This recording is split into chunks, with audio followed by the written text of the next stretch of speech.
Well, it's time for us to release our newest product for the RVs. The new product is specifically for the 7s and the 9s, though they're two different units. The 9 is slightly different than the 7, but we've made them for both. And first I need to say that when we make one of these products that can add strength or safety or enhance something about one of these airplanes, it's not saying that there's anything wrong with the airplane. These are the greatest little airplanes ever made. There's thousands of them flying. I haven't found anybody yet that doesn't like them, nor have I found anybody who's sorry that they ever built one or purchased one. Now, as with a lot of the products that we've built, we look on the forums and we see what people are interested in, their concerns, if there's something about the airplane that they'd like to make better or to make more suited for them, then we address that and try to make a product that accomplishes that. Now, a few months ago, I was looking around on the forums and I saw a thread on the mount for the vertical stabilizer. And on that first thread that I saw, they showed the mounting plate for the vertical stabilizer. This is the van's part.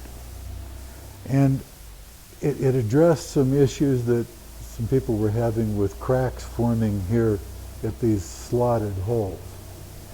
And actually some of the guys didn't understand why the holes were slotted.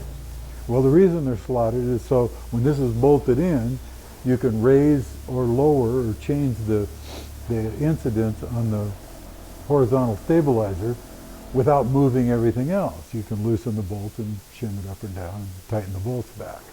So that's why they're slotted, and they need to be slotted. There was also a couple of guys mentioned that perhaps the reason that these cracks appeared is because this part was put in improperly or was in a bind or strain. Well, it is a mounting part and it should handle some strain. I'm sure when I've got this thing in a full lock rudder slip, it's putting quite a bit of strain on this particular part. So it kind of concerned me.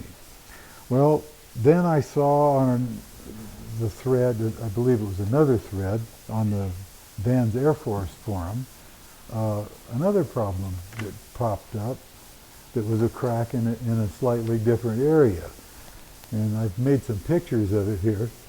And if you look at this closely, you can see right here, it shows a crack that's formed.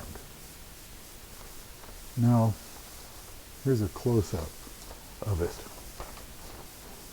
And that's a pretty substantial crack, and it's obviously traveling, and were it to travel all the way across, that would be a catastrophic failure. The tail would come off. And at that point, you've got a bad day. So those are my biggest fears. So I really noticed this. My big fears are an in-flight fire or a major control surface failure.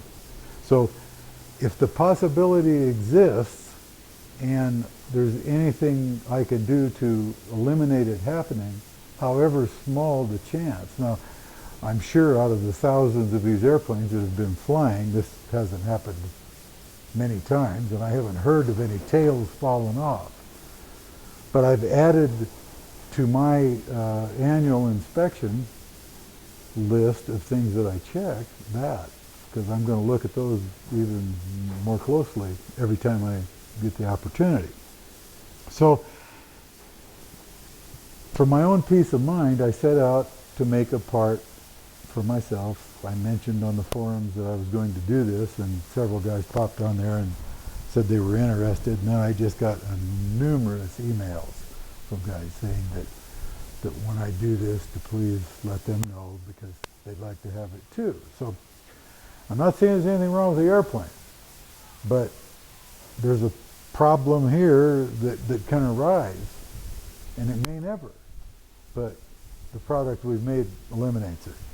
Now this is made out of aluminum. The parts that we make are these, and these are made out of 301 aircraft grade half-hard stainless.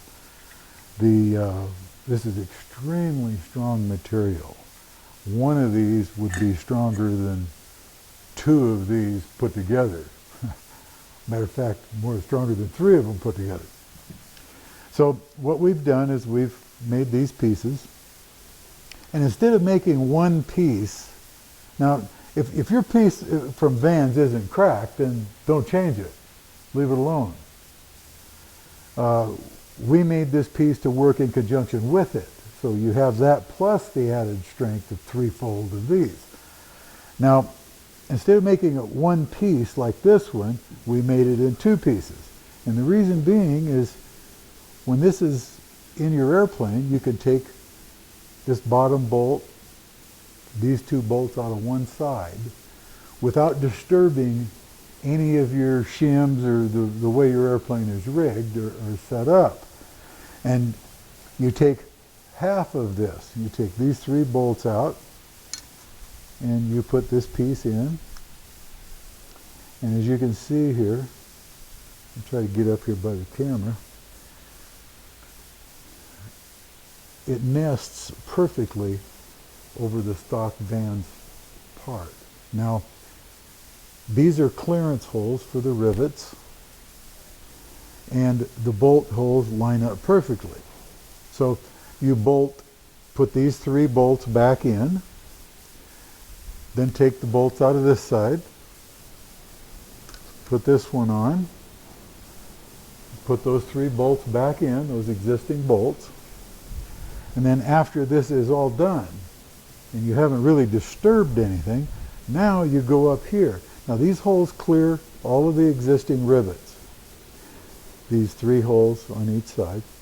These two holes are where you're going to drill through, and you drill through this plate and you drill through this bar, and you add a bolt here and here, and one here, here, and here. So you've added 4 bolts. This piece sandwiches with the original, which adds just tremendous strength. I don't think you could rip this thing off of there. You'd have to violently hit something to rip it off once this is on there. Now these pieces don't weigh hardly anything. They're 3 ounces. So it doesn't add a bunch of weight to the airplane, and it doesn't require shifting parts around or anything else. It's a very simple mod. Guys should be able to do it in an hour or less. Minimal amount of tools. I mean, I know a lot of guys didn't build their airplane. They bought it. But this is something that anybody could do, and it's very simple and very inexpensive. And it can add a little peace of mind. Now the tools you'll need, you're going to need a 3/16" drill, some 3/8 wrenches, maybe a ratchet, screwdriver,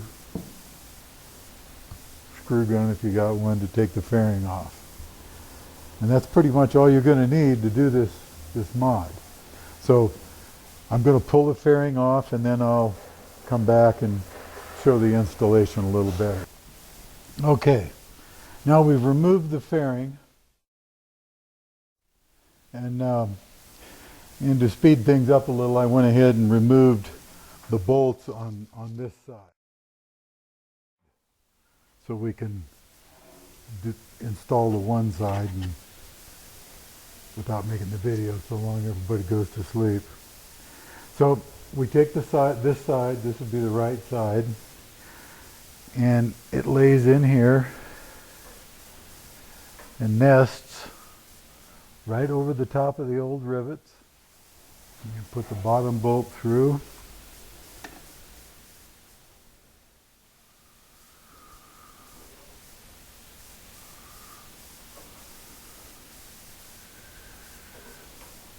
Now on mine, here, these bolts, the existing bolts, were long enough that I didn't have to change bolts. Now, depending on what a guy used in there in the first place, it could be necessary to change bolts. We'll look into that a little better, and we may decide to include those in the kit. So basically, this is how it goes. These 3 bolts go in. You go ahead and tighten this side all down. That way when you loosen the other side, everything doesn't move. So we'll shut the cameras off. I'll go ahead and tighten this side up. We'll go to the other side, and then we'll show the next step. Okay, now we've got this side in, and we've run all the 3 bolts back in, tightened them up. Actually, it's pretty easy to do. I mean, this mod shouldn't take maybe an hour. And as you can see, it goes in over the top of the other one, clears the rivets, everything fits back in just exactly the same. So now we'll do the other side, and then we'll show how to drill the holes.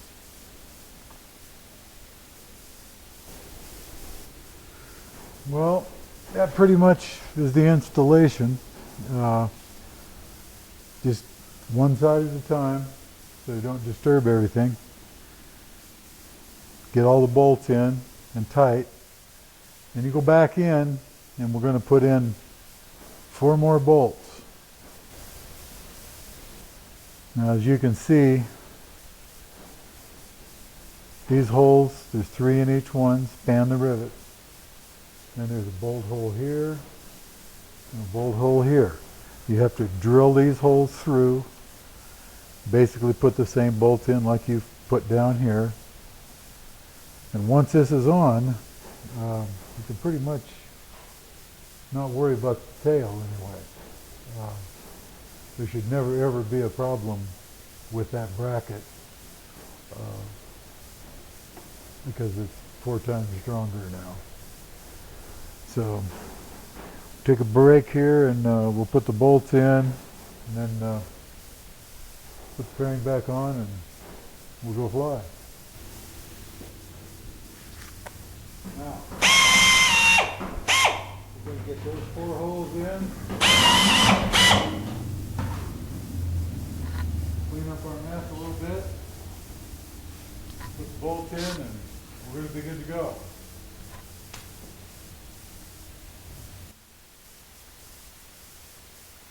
So here we are one more time. One last look at this before I button it up. And you can see it here with all the bolts in. And now this installation, now including stopping and working with the camera and everything, trying to do this video, I've spent about 40 minutes altogether. So it really shouldn't take more than, well, I still got to put the fairing back on too. So, but realistically, it shouldn't take much more than an hour. So, anyway, these will be up on our website very shortly. Very inexpensive. Don't have to worry about tail coming off unless somebody hits you from the rear.